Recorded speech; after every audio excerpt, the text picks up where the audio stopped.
अस्सलाम वालेकुम नाज़रीन, आप देख रहे हैं मुबश्शिर लुकमान यूट्यूब चैनल। मैं हूं समीना राना। हमारे साथ तशरीफ रखते हैं मुबश्शिर लुकमान साहब। अस्सलाम वालेकुम सर, कैसे हैं आप? वालेकुम सलाम, अल्लाह का शुक्र है। सर खुशामदीद कहेंगे आपको इस्लामाबाद में। आप आते ही इतनी शदीद बारिश लेकर आए हैं, खबरें भी लाए अब हैं मैं सर कोई? मोटरवे से मैं आया हूँ तो बड़ी तूफानी बारिश थी रास्ते में और बड़ा ठहर-ठहर के पहुँचना पड़ा हमें। ये जो एक लड़ाई चल रही है, मैं सोच रही हूँ पहला सवाल इसी हवाले से आपसे कर लूँ। सुहेल अहमद और आफताब इकबाल की लड़ाई क्यों हो रही है? इसके पीछे क्या कहानी? आए हाय! अच्छा जी, ये बात ये है कि सुहेल अहमद तो बहुत बड़ा नाम है पाकिस्तान का। सुहेल अहमद तो एक लिविंग सेलिब्रिटी है पाकिस्तान की। और मैं आपको बताऊँ कि जितने वो काबिल हैं, टैलेंटेड हैं, उतनी ही उनकी अपना मिटी हुई तबीयत है। यानी मैंने कभी सुहेल अहमद को गुरूर करते नहीं देखा, मैंने कभी सुहेल अहमद को गुस्से में नहीं देखा और मैं उनको साल से जानता हूँ। अच्छा, आफ्ताब को भी मैं जानता हूँ। आफ्ताब मेरे साथ क्लास में भी थे गवर्नमेंट कॉलेज में। अब पता नहीं, मैंने तो नहीं उसमें क्लास में कोई ज़्यादा पढ़ा, उन्होंने ही पढ़ा। लेकिन ये है कि अच्छा, आफ्ताब इकबाल भी इंतहाई टैलेंटेड आदमी। यानी अगर कोई शख्स उसके टैलेंट को नहीं मानेगा तो वो बेवकूफ़ होगा। यानी सुहेल अहमद ने थिएटर में, टेलीविज़न पे, फ़िल्म में अपना नाम बनवाया, अपना लोहा मनवाया, हर चीज़ में। और आफ्ताब इकबाल ने जो टॉक शोज़ की या इंफोटेनमेंट के शोज़ की जो एक जिद्दत डाली, वो इससे पहले पाकिस्तान में नहीं थी। वो उसका पायनियर है, इसमें तो कोई दो राय नहीं है और वो उसका ट्रेल ब्लेज़र है। और बहुत लोगों ने इस मुल्क में आफ्ताब को कॉपी करने की कोशिश की है, नहीं कर सके। क्योंकि जो ओरिजिनल टैलेंट होता है ना, वो ओरिजिनल होता है। लेकिन आफ्ताब से एक शदीद एतराज़ मुझे भी है। और जब सुहेल अहमद साहब ने ये उनका मैंने पॉडकास्ट देखा, मैंने पूरा तो नहीं देखा था, मैंने वो देखा पोर्शंस अहमद भट्ट के साथ। तो मैंने फ़ौरन सुहेल अहमद साहब को कॉल की है। मैं कहा, सुहेल भाई बिल्कुल ठीक कीता तुसी, बहुत अच्छा कीता। और मैं उसके बाद उन्होंने कहा मिलांगे तो गल करांगे। मेरी उसके बाद मुलाकात सिर्फ हुई उनसे मियां असलम इकबाल की बेटी के जिस दिन शादी थी, रुखसती उस दिन हुई। तो वो आप समझे कि 50 लोगों के बीच में कोई बात तो नहीं हो सकी। तो मैं उसके बाद मैं ट्रैवल कर रहा हूँ, तो मेरी उनसे तफसीली बात तो नहीं हुई। लेकिन जो आफ्ताब से मेरा, आप समझे, वजह इख्तलाफ है, उसके बेपनाह टैलेंट के बावजूद, उसकी बहुत सलाहियतों के बावजूद, बहुत खूबियों के बावजूद, वो है कि आफ्ताब को मजाक करने और मजाक उड़ाने में कभी फर्क नहीं पता चला। वो जब मजाक करता है तो एक्चुअली मजाक उड़ा जाता है लोगों का। ये एक बड़ा फाइन फर्क है। और इसको इसको उसके इर्द गिर्द जो लोग हैं उन बेचारों में इतनी हिम्मत नहीं है कि उसको पॉइंट आउट करें। और खासतौर उसके भाई वगैरह, जुनैद वगैरह में तो बिल्कुल भी हिम्मत नहीं है कि उसको सही पॉइंट आउट। और मसलन मैं आपको एक एग्जांपल देता हूँ कि डमी म्यूजियम उसने बनाया हुआ है। वो शुरू से उसने बनाया हुआ है। हर प्रोग्राम में जो उसका जियो से शुरू हुआ था तब से लेके हर चैनल पे उसने डमी म्यूजियम से एक वो पुट भी, सबसे पहले उसने मेरा ख्याल है चौधरी शुजात हुसैन का शुरू किया था, फिर और उसने किए। और मेरा यही इख्तलाफ है। मैं कहता हूँ कि अगर ये मजाक है तो कभी अपने चैनल के मालिक की भी डमी बनाओ ना, जिस चैनल पे हो, दुनिया पे, जियो पे, एक्सप्रेस पे, जिस मर्जी चैनल पे हो, तो एक डमी अपने मालिक की भी बनाओ, फिर हमें पता चलेगा मजाक है। एक डमी अपने वालिद की भी बनाओ, एक डमी अपने भाई की भी बनाओ, ट्रू। अपने बच्चों की भी बनाओ, फिर हम मानेंगे कि वाकई तुम मजाक कर रहे हो। इस तरह तुम तज़ीक करते हो। तुमने मसलन मुबश्शिर लुकमान की डमी बना दी और उससे तुम ऐसे नाज़ेबा कलमात कहलवा दिए जो तुम्हारी नज़र में मजाक है, मेरी नज़र में वो गिरी हुई चीज़ें हैं। तो ये आफ्ताब को एहसास नहीं रहता। इवेंचुअली इवेंचुअली तो आफ्ताब और सुहेल अहमद दोनों जो हैं, उन दोनों की बहुत ज़्यादा कंट्रीब्यूशन है पाकिस्तान के मीडिया में। दोनों की बहुत कंट्रीब्यूशन है और दोनों की लड़ाई ज़्यादा देर रहनी नहीं चाहिए। लेकिन यह है कि इसमें आफ्ताब को पहल करनी पड़ेगी। जो उसने जवाब दिया मैंने वो भी देखा है। और इतना लंबा जवाब था आफ्ताब इकबाल का कि मैं पूरा नहीं देख सकता था। मैं इतना मेरे में हौसला नहीं, अब तो मैं अपना प्रोग्राम नहीं देखता इतनी देर, तो मैं आफ्ताब का क्यों देखूंगा? तो आई थिंक उसको ये नहीं करना चाहिए था। उसने उसने बहुत शुस्ता जुबान इस्तेमाल की है, बड़ी शाइस्ता जुबान इस्तेमाल की है, ये उसका क्रेडिट है। उसको उर्दू जुबान पे अबूर हासिल है, इसमें भी कोई दो राय नहीं। लेकिन मेरा ख्याल है कि उसको खंदा पेशानी से ये कह देना चाहिए था कि बहरहाल उसका एक ताल्लुक है सुहेल अहमद साहब से, अब ये अगर खत्म हो जाए तो बहुत अच्छा। लेकिन यह है कि मैंने तो सुहेल साहब को फोन किया था कि मैं उनसे एग्री करता हूँ। उसकी वजह यह है कि मैं खुद इस मामले में दुखी हूँ आफ्ताब के हाथों। मेरी तो जाती वजह है, मैं उनकी ग्रीवियंस नहीं मैं जानता, मैं अपनी जाती वजह से कह रहा हूँ। ये है तो राइट राइट राइट। मुबश्शिर साहब, आपने मियां असलम इकबाल की बेटी की शादी का जिक्र किया, वहां आप भी शिरकत के लिए गए थे, आपने भी शिरकत की थी। कैसा लगा आपको वहां पर जाकर और आपकी मुलाकात हुई मियां असलम इकबाल से? देखिए, हमें किसी को उम्मीद तो नहीं थी कि उन्होंने आना है, और हम सारों को दुख था इस बात पे।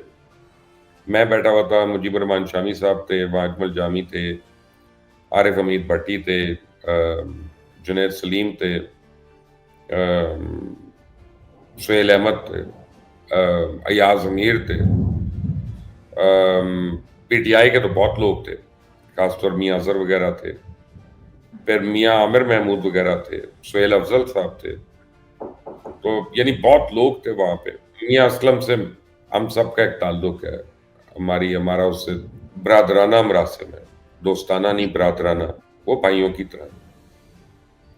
और उसने हमेशा बड़े एहसन तरीके से, खूबसूरत तरीके से अपनी दोस्तियों को निभाया उस शख्स ने। तो हम सारे इस बात पे अफसोस कर रहे थे कि जनाब काश वो आ जाए किसी तरह। फिर पता चला कि मियाँ असलम इकबाल साहब आ गए। उनको राहदारी मिली हुई थी, उसमें 3-4 दिन रहते थे उसमें, तो उसमें उनकी बेटी की शादी ना पहले भी 1-2 बार आगे हुई है। काफी उनको मुश्किलें भी रही हैं उनके ऊपर, तो पूरी फैमिली के ऊपर।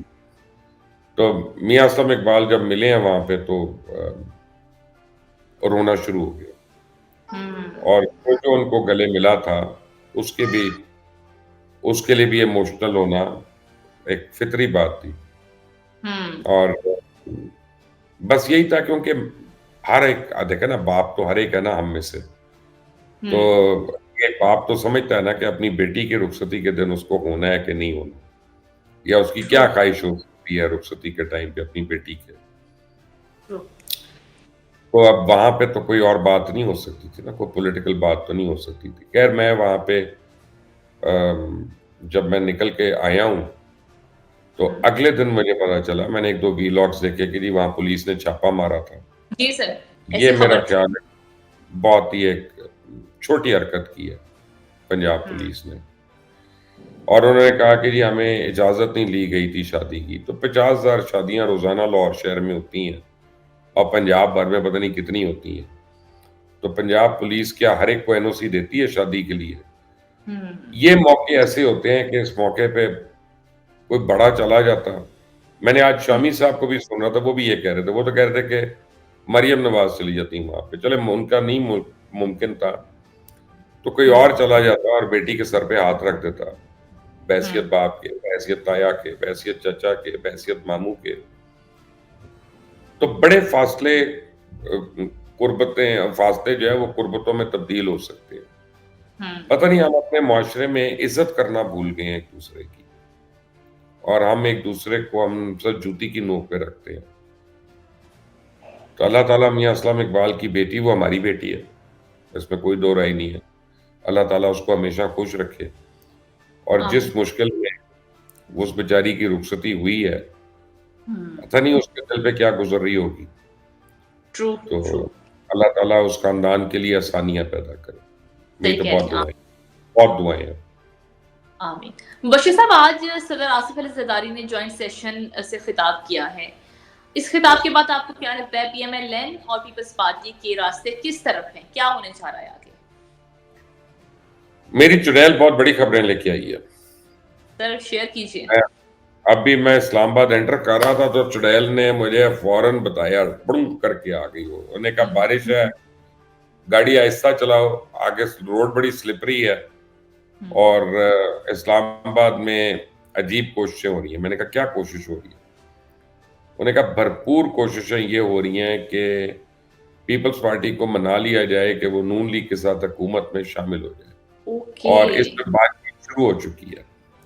और राइट। अब ये है कि अगर पीपल्स पार्टी मान गई तो बजट के बाद पीपल्स पार्टी जो है वो कई पोर्टफोलियोज का मुतालबा फिर कर सकती है, जिसमें देखें जी एक पोर्टफोलियो तो उनको नहीं मिलेगा, वो तो इंटीरियर मिनिस्टर का, वो तो आपको ही पता है, मुझे ही पता है, किसी और को नहीं मिल रहा।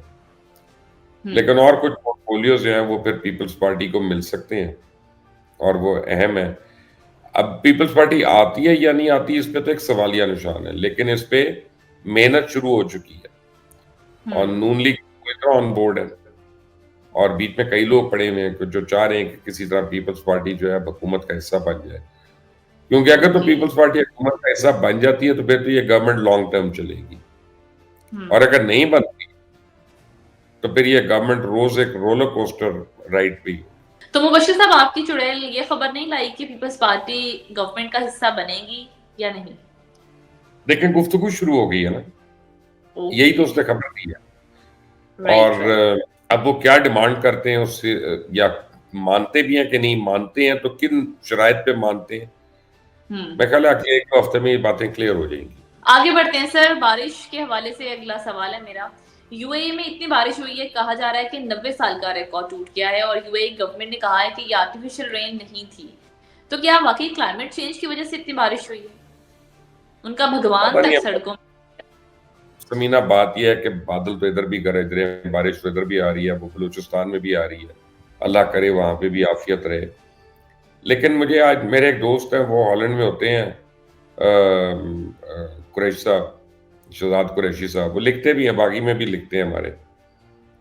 उन्होंने एक बड़ी मुझे चौंका देने वाली एक बात बताई है इन बारिशों के हवाले से, और मैं मोटरवे पे था, जब मैं ड्राइव कर रहा था ये बात उन्होंने की, और मैं सोचता आ रहा था इसके ऊपर। उन्होंने कहा देखे मुबश्शिर साहब, ये अल्लाह ताला ने कुरान में ये कहा है कि जो दरिया हैं, समुंदर हैं, हवाएं हैं, ये अल्लाह के लश्कर हैं, और अल्लाह के हुक्म के पाबंद हैं, और अल्लाह के इशारे पे हवा ऐसी होती है कि फिर बस्तियां उजड़ जाती हैं, समुंदर फिर ऐसी अपना लहरें देता है कि फिरौन अपने तमाम फौज के साथ डूब जाता है उसमें, यू नो। पहाड़ जो है वो अपने अंदर निकल लेता है, यानी लोगों को, जमीन जो है वो पत्थर का बना देती है लोगों को। ये अल्लाह ताला की निशानी है जब अल्लाह ताला ने किसी पे अजाब लाना होता है। तो उन्होंने कहा ये जो अरब की धरती है, इस धरती पे तो पैगंबरों का कितना नुज़ूल हुआ, कितने पैगंबर आए, यानी पूरे अरब वर्ल्ड की बात हो रही है। और उन्होंने आगे क्या किया, उन्होंने बुतों के ऊपर तोड़ा और अल्लाह की वहदानियत लोगों को बताई। अब अगर अरब वर्ल्ड में मुजस्मे रखे जाएंगे और मंदिर बनाए जाएंगे और उनकी धमका चौकड़ी से उनके इफ्तिताह होंगे, तो कहीं ना कहीं अल्लाह का गैज़ ना आ जाए। तो उनका ये ख्याल था कुरैशी साहब का कि ये शायद अज़ाब इलाही है। और फिर अभी जब मैं पहुंचा हूं तो मैंने एक तस्वीर देखी जो मैंने ग्रुप में आप सारों के साथ शेयर की, जी सर। कि वो के भगवान साहब जो हैं वो कहीं तैर पानी रहे के हैं, लपेट। स्विमिंग कर रहे हैं वो। मैं किसी रिलीजन को या मैं उनके फेथ को मैं किसी और अल्फाज में नहीं कहना चाहता, क्योंकि आप दूसरों के मजहब की इज्जत करते हैं तो वो आपकी मजहब की भी इज्जत करने पे मजबूर होंगे। लेकिन ये हमने देखा, आज तस्वीर मैंने देखी है, ये आई होप कि असल तस्वीर हो, आई होप कि फोटोशॉप ना हो, क्योंकि आप सोशल मीडिया पे तो जो भी चीज़ आए पहले तो आदमी को शक ही रहता है कि ये सही भी है कि नहीं है, लेकिन ये कि मुझे लगता है कि ये सही है, तो फिर तो कुरैशी साहब की सारी बात समीना सच साबित हो रही है ना। सही सही कह रहे हैं मुबश्शिर साहब। आज वज़ीर आला पंजाब मरीम नवाज की प्रोटोकॉल की गाड़ी की टक्कर से एक 23 साला नौजवान अबू बकर वो जाम बहक हो गया। मौके पर ही मोटरसाइकिल पर था, उसको टक्कर लगी गाड़ी की, और उसके चचा की मुद्दत में मुकदमा भी दर्ज हो गया है। सर अब आगे क्या होगा? ये थाना सदर में दर्ज हुआ है मुकदमा, सर क्या कहेंगे इस पर? देखिए बात यह है कि बहुत अफसोसनाक बात है, और जिसका बच्चा चला जाए वही बता सकता है कि उसकी तो दुनिया उजड़ गई। लेकिन मैं देख रहा हूँ आज भी मेरे साथ बड़ी बचत हुई है कई जगहों पे। हमारे लोग नौजवान मोटरसाइकिल जिस तरह से चला रहे हैं सड़कों पे, मैंने आज बड़ा नोट किया फिज़िकली कि कम से कम मैंने को 50 मोटर बाइक्स देखी जिनके पीछे बत्ती नहीं थी। थी ही नहीं, कोई इंडिकेटर नहीं है। अच्छा वो फ़ोन पे जब होते हैं तो वो इधर से मोटरसाइकिल इधर डोलना शुरू हो जाती है। कई बारी लगती है हमारी गाड़ियों को आके मोटरसाइकिल, उसका फुटरेस्ट लगता है, हैंडल लगता है उसका। आप उसको उतर के कहें तो कहे सॉरी, आप कुछ और बात करें तो लोग कहते हैं देखो जी गाड़ी वाला जो है ना इसको गुरूर हो गया। लेकिन जिस तरह सड़कें क्रॉस करते हैं अब लोग, ये सोच के कि गाड़ी वाले रुक जाएंगे खुद से, कई बारी नहीं रुक सकते। ये सोच के कि मोटरसाइकिल वाले जिस तरह से हर लेन में घूम रहे होते हैं, आप देखें ये हैज़र्ड है, अपनी ज़िंदगी के लिए भी और दूसरों की ज़िंदगी के लिए भी। कल मैंने लाहौर में एक मोटरसाइकिलिस्ट को देखा, 2 औरतें और 2 बच्चे वो मोटरसाइकिल पे लेके जा रहा था और वो यूँ करके आ रहा था इधर-उधर डोल रहा था मेरे आगे। और मैंने बाकायदा चलती गाड़ी में से शीशा खोल के मैंने कहा यार, अगर तूने ये जाना ही है इस तरह तो एक लेन में तो चलता रहे ना, दूसरों की ज़िंदगियों को क्यों खतरा दे रहा है? सही। और प्रोटोकॉल का जहाँ तक ताल्लुक है ना समीना, ये पेनफुल बात है लेकिन प्रोटोकॉल की गाड़ी रोक नहीं सकती बाय लॉ। उसको उसको निकलना है वहाँ पे। सर अब प्रोटोकॉल कल्चर खत्म हो सकता है अगर गाड़ी नहीं नहीं रुक खत्म सकती? हो सकता है, खत्म हो सकता है, क्यों नहीं हो सकता खत्म? उसके लिए तो पूरा एक माइंडसेट चाहिए ना, हम तो सारे उस वक़्त ये बातें करते हैं जब ऑपोज़िशन में होते हैं। जब हुकूमत का हिस्सा आते हैं तो हम सबसे पहले प्रोटोकॉल लेते हैं, हमें लगता है कि हम अफ़गान तालिबान हमारे ही पीछे पड़े हैं, जैश मोहम्मद हमारे ही पीछे पड़ी है, आईएसआईएस हमारे पीछे ही पड़ी हुई है। तो हमें बड़े खतरे नज़र आना शुरू हुए थे। लेकिन मैं उसकी बात नहीं कर रहा, मैं एक आपको रूल की बात बता रहा हूँ। तो सही। ये अब जब इसकी वीडियो फुटेज अगर आएगी, क्योंकि अक्सर सड़कों पे तो है कैमराज़ वगैरह, तो फिर एग्ज़ैक्टली पता चल जाएगा। अच्छा वैसे मैंने कई दफ़ा देखा कि ये प्रोटोकॉल वाले भी, ये भी मार के साइड पे कर रहे होते हैं लोगों को। इनको भी मैंने देखा है, मैं सिर्फ़ एक ये सीएम के प्रोटोकॉल की बात नहीं कर रहा। मैं एक हमारे दोस्त हैं मिनिस्टर हैं, इस्लामाबाद में या करीब ही उनका घर है जहाँ पे मैं ठहरा हूँ। अब मैं क्या नाम लूँ? उनकी गाड़ियाँ तो मशहूर हैं गार्डों की, लोगों को मारने के लिए। वो कई दफ़ा भाई साहब मार चुके हैं। जब ऑपोज़िशन में थे तब भी उनके गार्ड मार चुके हैं और अब तो खैर वज़ीर हैं इस वक़्त वो। तो वो भी गलत है। तो लेकिन एक्चुअली ट्रैफ़िक सेंस ही नहीं है पाकिस्तान में, किसी को सही। नहीं है। मुबश्शिर साहब, वज़ारत दाखिला की जानिब से अदालत में ये बताया गया है कि अडयाला जेल पर दहशतगर्द हमले की इत्तलात हैं और इंटेलिजेंस रिपोर्ट्स हैं इस हवाले से।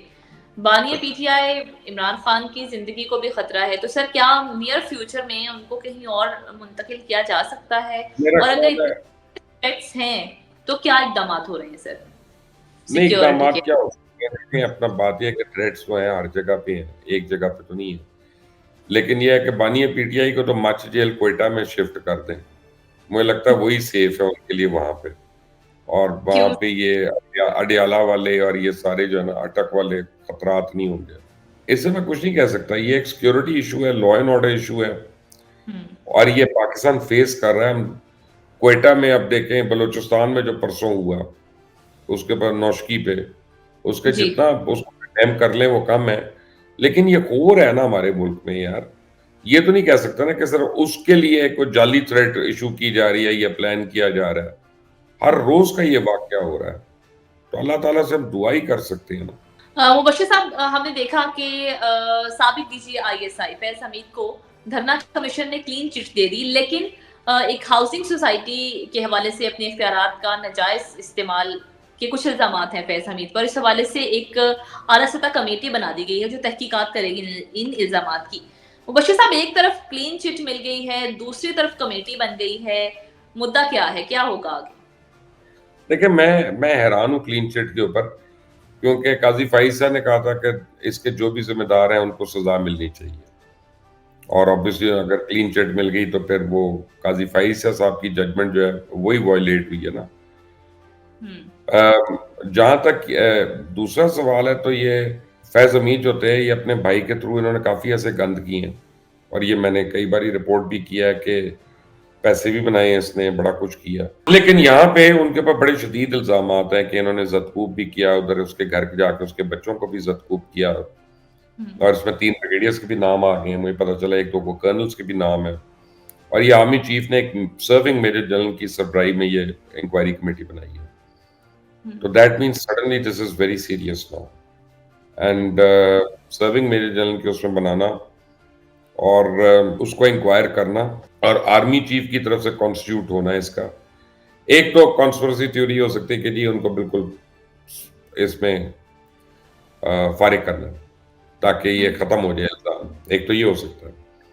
लेकिन मेरा नहीं ख्याल, क्योंकि कमीशन बनाना ये बज़ाते खुद अटेंशन ड्रॉ कर रहा है। तो ये सोच समझ के बनाई है किसी ने। इसका मतलब है कि आर्मी चीफ जो है ना, he is in no nonsense mood and he will not tolerate any nonsense. और अगर फैज़ हमीद ने वो किया है जो उनसे मंसूब की जा रही हैं बातें, तो I think this time there will be very serious repercussions, very serious. Right, right. बहुत शुक्रिया मुबश्शिर साहब, आपके कीमती वक्त और आपकी कीमती तजज़िये। नाज़रीन, इसके साथ ही हमारा आज का ये व्लॉग खत्म हुआ। अगर आपको ये वीडियो पसंद आए तो इसे लाइक कीजिए, शेयर कीजिए और हमारे चैनल को सब्सक्राइब करना मत भूलें। इजाज़त दें, अल्लाह ने के बाद।